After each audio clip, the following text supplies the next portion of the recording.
Shalom, perkenalkan, nama saya Mawarni Raja Guguk dari grup G semester 3 dengan NIM 190101218. Di sini saya akan membahas sedikit tentang pentingnya hak anak-anak dalam keluarga. Keluarga adalah perkumpulan yang terkecil, tetapi pembentukan yang paling penting. Tuhan menciptakan kehidupan manusia untuk memenuhi bumi berasal dari keluarga Adam dan Hawa yang diperintahkan Allah membentuk suatu keluarga dengan perintah menaati perintahnya, memenuhi bumi dan merawatnya. Pendidikan agama Kristen dalam untuk anak-anak adalah pekerjaan yang paling mulia. Namun demikian banyak orang tua, para pendidik baik di gereja maupun di sekolah tidak menyadari hal ini. Selain itu, dalam pendidikan agama Kristen untuk anak-anak seringkali menemukan persoalan-persoalan atau kendala-kendala. Untuk itu, dalam menyelesaikan masalah-masalah dalam pendidikan agama Kristen bagi anak-anak, diperlukan metode yang tepat dalam mengajar. Metode Pak Anak ini dibuat agar anak-anak jauh dari penyesatan-penyesatan, karena metode ini harus berlandaskan firman Tuhan. Tuhan Yesus juga berfirman, biarkan anak-anak itu datang kepada Aku, jangan menghalang-halangi mereka, sebab orang-orang seperti itulah yang mempunyai kerajaan Allah. Lembaga masyarakat yang paling terkecil tetapi penting ialah keluarga. Ketika Tuhan Yesus hadir di dunia, Dia tinggal di sebuah keluarga yang takut akan Tuhan, memiliki orang tua yang bernama Yusuf dan Maria, mendapatkan pendidikan yang baik oleh mereka. Orang tua memiliki peran penting dalam pembinaan iman anak, di mana anak sebagai basis pelayanan utama dalam keluarga. Anak-anak adalah manusia kecil dengan segala kebutuhan. Setiap anak membutuhkan perasaan harga diri. Dalam hal ini, anak perlu dihargai. Anak juga perlu ketentraman. Setiap anak membutuhkan kesanggupan mengasihi, bahkan dikasihi. Setiap anak membutuhkan pengenalan akan Tuhan dan yang bertanggung jawab membawa anak kepada Tuhan ialah orang tua. Setiap anak membutuhkan disiplin. Setiap anak membutuhkan kebanggaan atau pujian. Dalam Mazmur 127 ayat 3-5 mengungkapkan bahwa anak-anak adalah bagian pusaka milik Allah. Anak-anak adalah berkat Allah dalam satu keluarga.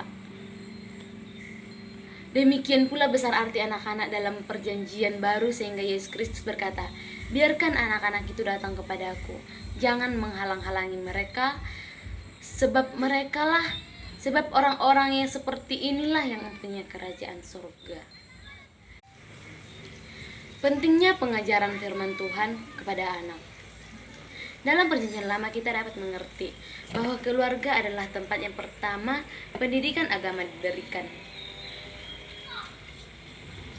Tuhan Yesus menyambut anak-anak yang datang kepadanya. Bahkan pentingnya memperhatikan anak, sehingga Tuhan Yesus memberikan sanksi yang sangat keras, yaitu menenggelamkan ke dalam laut, yang tertulis dalam Matius 18 ayat 1-6. Tuhan Yesus sendiri sebagai anak menunjukkan ketaatannya kepada Bapa yang di surga. Dalam Yohanes 5 ayat 36, banyak sekali hambatan-hambatan yang dihadapi orang tua dalam pembinaan iman anak. Yang pertama, keterbatasan orang tua. Dalam mendidik anak tentu tidak terlepas dari kemampuan orang tua, baik itu segi pengetahuan maupun segi ekonomi. Keduanya saling berkaitan. Mendidik anak membutuhkan pengetahuan yang baik dari orang tua agar dalam mengarahkan anak menuju proses pendewasaan ini agar tidak salah arah. Oleh karena itu, orang tua harus melengkapi diri dengan baik, terutama dari segi pengetahuan mengenai pola mendidik anak. Kedua, kesibukan orang tua. Ketika orang tua sudah tidak bisa lagi membagi waktu dengan anak-anaknya oleh karena kesibukannya, maka ini merupakan bahaya dalam keluarga, karena pembentukan pribadi anak yang seharusnya berdasarkan pengamatan orang tua sudah tidak lagi berfungsi dengan semestinya. Yang ketiga, kurangnya komunikasi. Diakui atau tidak, kurangnya komunikasi antara orang tua dan anak-anak dapat menjadi faktor penghambat bagi perkembangan iman anak. Karena bagaimana seorang anak dapat mengenal Allah dan kehendaknya kalau orang tua tidak pernah menceritakan tentang Allah dan karya-karyanya yang besar kepada anak-anak. Hal ini bisa saja terjadi dalam satu keluarga apabila tidak ada waktu khusus dari orang tua untuk bercerita kepada anak.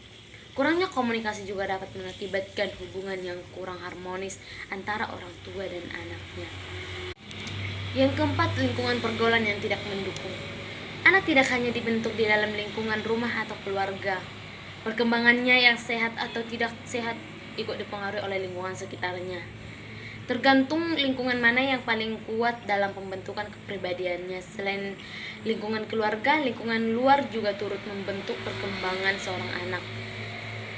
Yang termasuk lingkungan tersebut ialah teman bermain di sekitar rumah atau di tempat lain, lingkungan sekolah, lingkungan kegiatan keagamaan.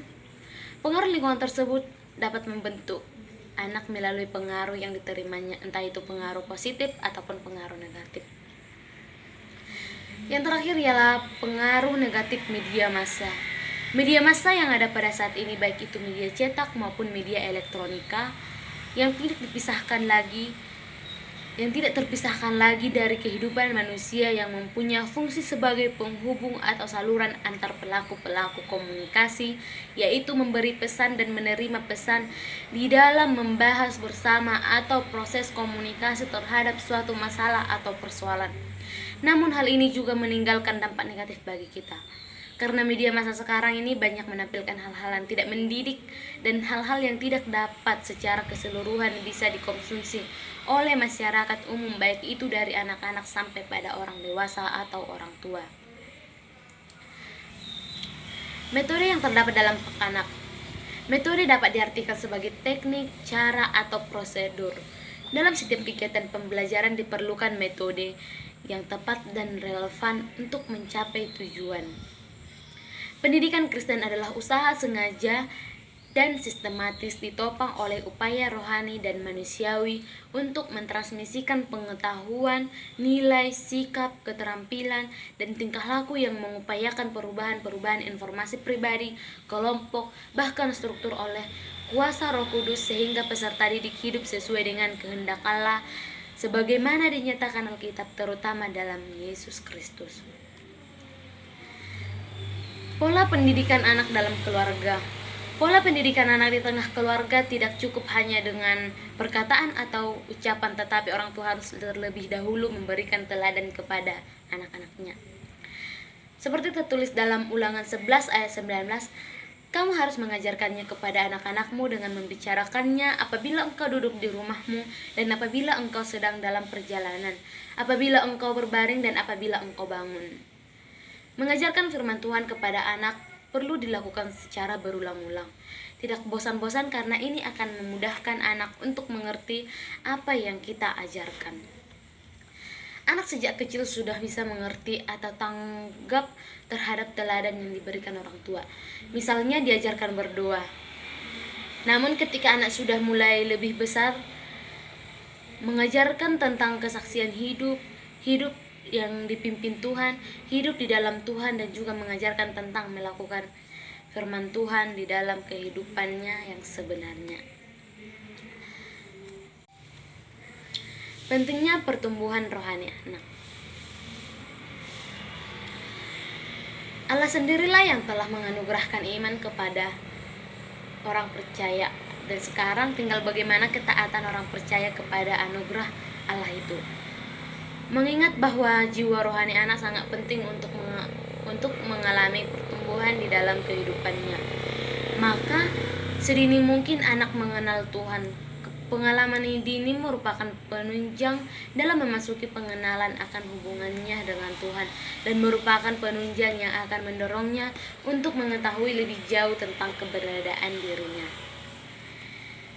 Ciri-ciri pertumbuhan rohani anak, di mana anak mampu berdoa sendiri, anak mempunyai pengenalan akan Tuhan secara baik, anak mempunyai rasa senang berangkat ke sekolah minggu, anak sadar dan rela untuk memberikan persembahan. Tujuan pertumbuhan rohani anak merupakan proses menuju kedewasaan rohani anak. Pertumbuhan rohani anak bertujuan untuk menghadapi tantangan kehidupan yang semakin lama semakin berat. Dengan pemahaman akan firman Tuhan, maka anak-anak akan memiliki fondasi yang kuat dan yang akan memampukannya untuk berdiri sebagai bangunan Allah yang kokoh dan juga dapat menampakkan hidup rohaninya yang nampak dalam sikap dan perilakunya. Di dalam keluarga, orang tua perlu menyediakan bacaan Kristen pada anak-anak. Untuk membangkitkan iman baca anak-anak bukanlah sebuah pekerjaan mudah. Bisa jadi membaca adalah sebuah pekerjaan berat bagi anak-anak. Maka perlu orang tua membimbing dan mengajarkan anak-anak untuk membaca. Minat baca pada diri anak-anak harus dibangkitkan sejak masih kecil, sehingga membaca bukan merupakan beban melainkan menjadi kesenangan bagi mereka. Terakhir, anak-anak juga menginginkan hiburan seperti nyanyian-nyanyian. Nyanyian merupakan ungkapan jiwa. Nyanyian rohani mempunyai ekspresi iman yang perlu dikembangkan pada setiap pribadi anak. Oleh karena itu, orang tua dihadapkan dapat memperkenalkan lagu-lagu Kristen kepada anak-anak sejak usia dini, dengan tujuan agar dari sedini mungkin seorang anak dapat mengenal kasih Allah melalui pujian-pujian yang dinyanyikannya. Sekian pemaparan saya tentang pentingnya pak anak-anak di dalam keluarga. Terima kasih, shalom.